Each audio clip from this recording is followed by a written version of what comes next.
once told me the grass is much greener on the other side. Alrighty, guys, let's do another segment of Anyone Remembers. Anyone Remembers. And these are the segments I do talking about old shows, old cartoons that people forgotten. I did Martin Mystery. Martin Mystery. Then I did Time Squad. Time Squad. Now I'm doing another show. Time Squad. I was gonna do a review on Time Squad episodes, but I couldn't really find them online. So Time Squad is like it's very hard to find. So that's kind of difficult because it ran, but it didn't. Like I said, I think Cartoon Network written it off television, so it's kind of hard to find those shows. Again, if I can find an episode, I'll review it for you guys, and we'll put it in link, put it down for you guys below, probably later on in a week. But let's wrap it up. So, what was I about to say? I lost my train of thought. Okay. Anyone remembers As Told by Gender? Now, this show, I did not, at first glance, I did not like it. I'm one of those guys that was like, yeah, this ain't for me. This shit is bullshit. However, it grew. The show did grow on me because it grew on me. Now, at first, when you look at it, the mouths was wide, the face, the way they looked, the nose, everything. I just looked at it. It's like, ugh.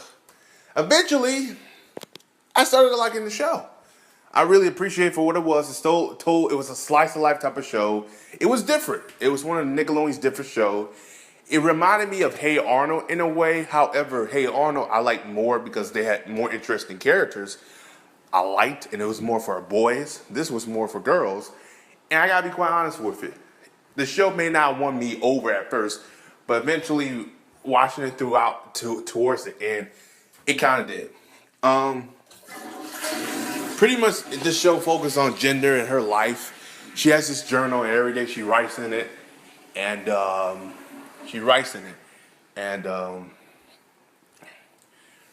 it goes follow her story with her bullies, these two girls that are the bullies to her, and eventually they become friends later on. They start to become friends later on. Her best friend and Daryl, eventually she gets married to him down the road, which is poetic. And it's one of those shows you look back and say to yourself, you know what? For the shit we get today, it's not that bad. It's really not. Because the shit we get today, holy fuck, does it suck. It fucking sucks. Today, it's just mindless TV show, toilet humor, wrong jokes, rip-offs. I'm looking at you, Sandra and Craig. And it's just like, it's terrible. However, this show was not a rip-off. This show wasn't trying to be nothing, trying to follow a trend back then, or trying to be pop culture reference. It was being itself, and the show, looking back on it, it is one of those shows that's very underrated. I mean, a show like that today, where we live in the PC world today, this show would probably be loved because it's following like certain. To me, like I should do a video on certain shows from past eras and put them today. How would they do? I think this show in today's society, how it is today, how the landscape is, how PC it is, how everything is selfies, they're very emotional. I think this show would definitely do well. It might even thrive in today's society. And it might have a cult-like following like a Gravity Falls. I think because the show is very lighthearted and very warm too at times. And you look at it and say, it's not a bad show. Again, Gender is a likable character. She's mostly most girls today. However, this show lacks iPhones, iPads, stuff we have today. That's the only difference. If the show had all that other stuff in there, I think a lot of people can really, really, really relate to it. But this show is still relatable with the characters because people go through this shit a lot. Mostly females. This is, like I said, the show is more geared to females than guys. However, the show did well enough that it had an ending. And it lasts up to, I think, 2005. As a matter of fact, I think the show started in early 2000, all the way to 2005. So you count, 2000, 2001, 1, 2, 3, 4, 5. That's 5 years on the air. It had 52 episodes. It was well received. It won, I think it won an awards, or almost won an awards. I'm not too sure, but it did well enough that it garnered a following. It did well enough to me that it had me, a person who was not a fan of the show at first, became a fan and appreciate for what it was later on. It's one of these shows that you look back and say to yourself, you should appreciate for what it was a little bit earlier and actually took the time and actually made it more. I wish I could appreciate the show back then as much as I appreciate it now. And that's pretty much what I wanted to do. And all I wanted to say, there's nothing else to say about the show other than it's a very good show. If you haven't seen, please check it out. Again, the art style, the drawing, and somewhat the animation will take you out of it. However, the characters, you will find a character that you will like. There's a characters that you'll hate, but you'll find some characters that you'll like.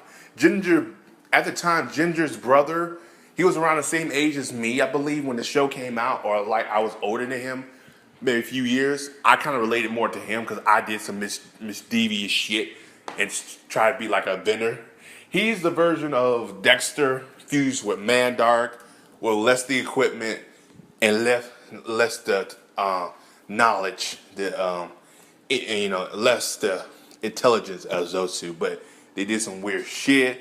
They got some weird things. He kept some eyeball in his freaking in his doghouse. The doghouse was a lab.